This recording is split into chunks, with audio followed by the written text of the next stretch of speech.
القرآن والفرقان إليه بنیادی قواعد تجوید اور تلاوت قرآن کریم میں اپلائی کرنے کا طریقہ محترم پروفیسر ڈاکٹر محمد الیاس فیصل سے آسان انداز میں سیکھیں۔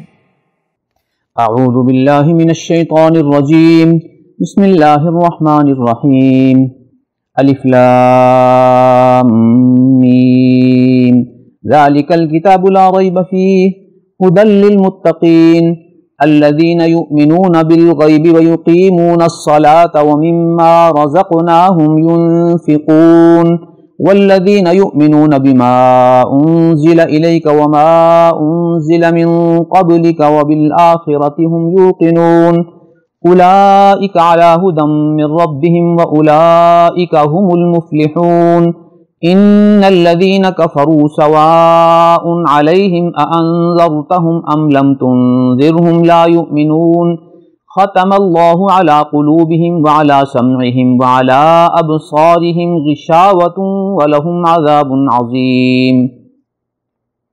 قواعد تجوید کے حوالے سے یہاں الف لام میم، یہاں لام اور میم دونوں پر بڑی مد ہے، لہٰذا اس کو 6 حرکتوں کے قریب لمبا کریں گے۔ 6 حرکتوں کے مراد یہ ہے کہ جیسے آپ یہ پڑھتے ہیں ذالکا، اب لام کے نیچے زیر اور کاف پر زبر، اس کو آپ نے جتنا لمبا کیا ہے اس کو ایک حرکت کہتے ہیں۔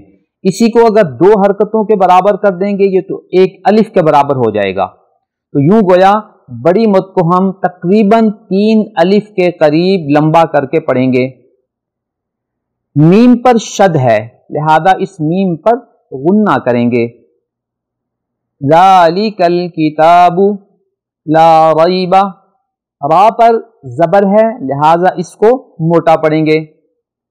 ھدی للمتقین، یہاں ھدن نون تنوین ہے، اس کے بعد یرملون کے حروف میں سے لام آ رہا ہے، لہذا یہاں ھدن کی تنوین پر غنہ نہیں ہوگا بلکہ اس تنوین کو لام میں اس انداز پہ مکس کر کے پڑھیں گے کہ نون تنوین کی آواز ختم ہو جائے۔ ھدی للمتقین، یہاں تنوین کو ظاہر کر کے پڑھنا غلط شمار ہوگا، اگر کوئی پڑھے ھدی للمتقین تو ایسا نہیں پڑھنا۔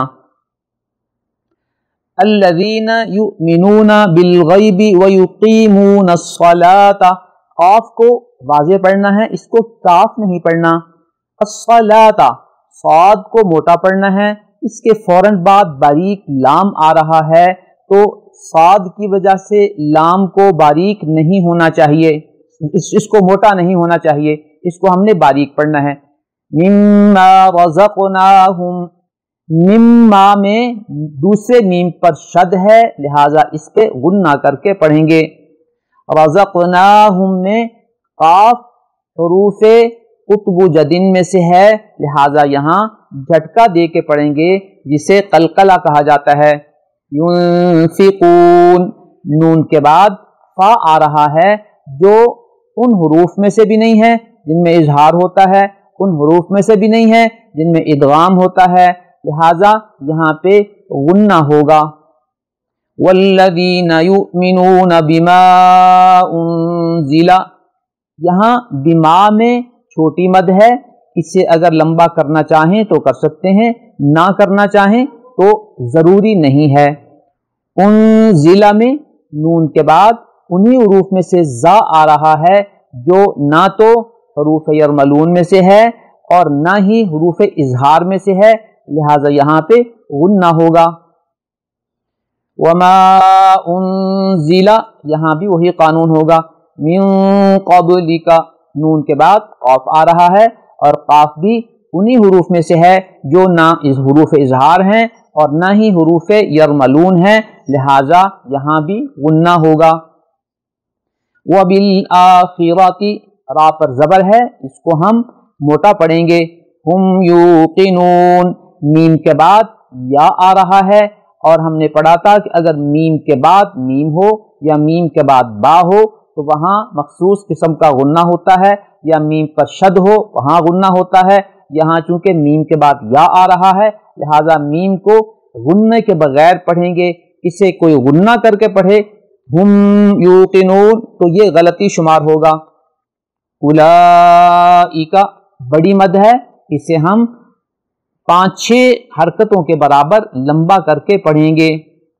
ہدی من ربہم، ہدن نون تنوین کے بعد میم آ رہا ہے اور یہ میم یرملون میں سے ینمو کے حروف میں سے ہے، لہذا یہاں پہ غنہ بھی ہوگا اور تنوین اور نون کی آواز کو میم میں مکس کر کے پڑھیں گے جسے ادغام کہا جاتا ہے۔ ہدی من ربہم، من ربہم میں نون ساکن کے بعد را آ رہا ہے، اور را کی بابت ہم نے کہا تھا کہ اگر نون ساکن کے بعد لام اور را میں سے کوئی حرف آ جائے تو نون کو اس انداز میں اگلے لفظ میں مکس کر کے پڑھیں گے کہ نون کی آواز ختم ہو جائے گی، تو اس کو ہم پڑھیں گے من ربہم۔ اس کو غنے کے ساتھ پڑھنا یا نون کو ظاہر کر کے پڑھنا من ربہم یہ غلطی ہوگا۔ را کے اوپر زبر ہے لہذا اس کو موٹا پڑھیں گے۔ وَأُولَئِکَ بڑی مد ہے، اسے کرنا ضروری ہے۔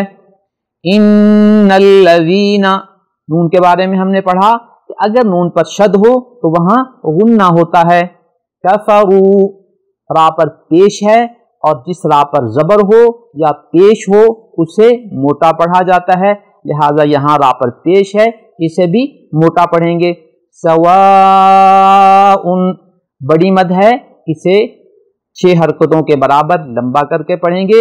اور سواء علیہم نون تنوین کے بعد عین آ رہا ہے جو حروف اظہار میں سے ہے، لہذا یہاں پہ غنہ نہیں ہوگا بلکہ اس نون تنوین کی آواز کو ظاہر کر کے پڑھیں گے جسے اظہار کہا جاتا ہے۔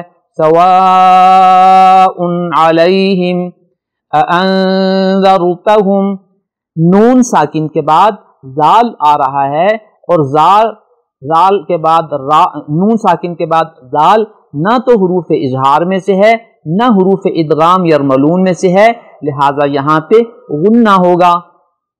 اانذرتہم را پر جزم ہے، ہم نے را کے قواعد میں پڑھا ہے کہ اگر را پر جزم ہو اس سے پہلے زبر ہو تو را کو موٹا پڑھیں گے، لہذا انذرتہم موٹا پڑھیں گے، اسے باریک پڑھنا غلطی شمار ہوگا۔ ام لم تنذرہم، ام میں میم کے بعد لام آ رہا ہے اور ہم نے پڑھا تھا کہ اگر میم کے بعد میم ہو یا میم کے بعد با ہو تو وہاں غنہ ہوتا ہے، لیکن یہاں چونکہ ایسا نہیں ہے لہذا میم کو ظاہر کر کے پڑھیں گے، یہاں غنہ نہیں ہوگا۔ ام لم تنذرہم، لم تنذرہم میں بھی وہی قانون ہے کہ میم پر جزم اور سکون ہے اور اس کے بعد تا آ رہا ہے، لہذا یہاں بھی میم پر غنہ نہیں ہوگا۔ تنذرہم نون ساکن کے بعد لال آ رہا ہے جو نہ حروف اظہار میں سے ہے اور نہ ہی حروف ادغام میں سے ہے، لہذا یہاں پہ غنہ ہوگا۔ تنذرہم را پر جزم اور سکون ہے، اس سے پہلے زیر ہے، ہم نے پڑھا تھا کہ اگر را پر سکون اور جزم ہو اس سے پہلے زیر ہو تو را کو باریک پڑھیں گے، اسے ام لم تنذرہم پڑھیں گے اور اسے موٹا پڑھنا غلطی شمار ہوگا۔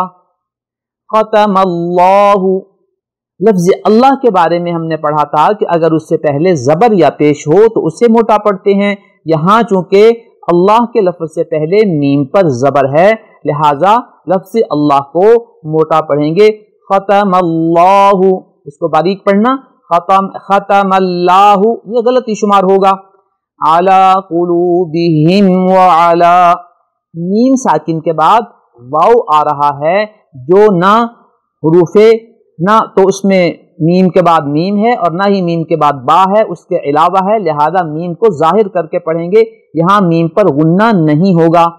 وعلی سمعہم، یہاں بھی میم کے بعد عین آ رہا ہے لہذا میم پر غنہ نہیں ہوگا۔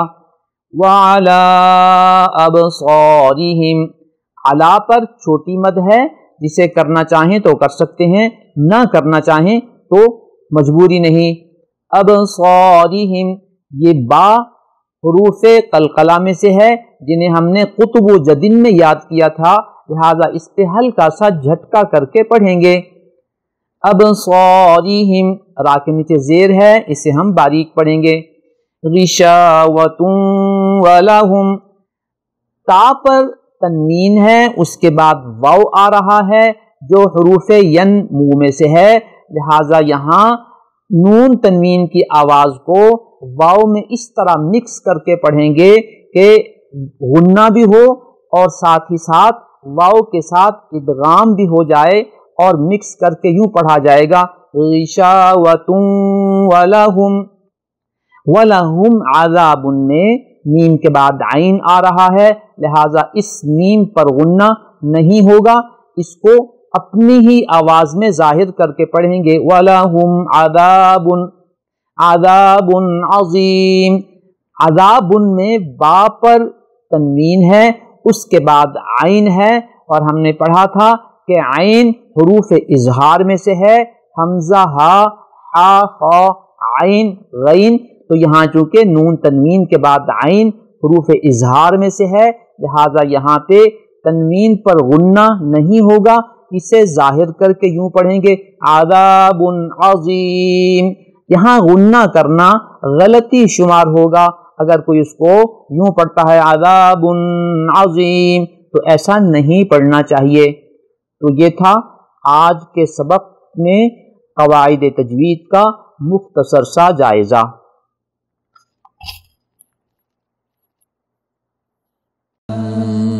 نظروا للطيبة ونور طه يسطعون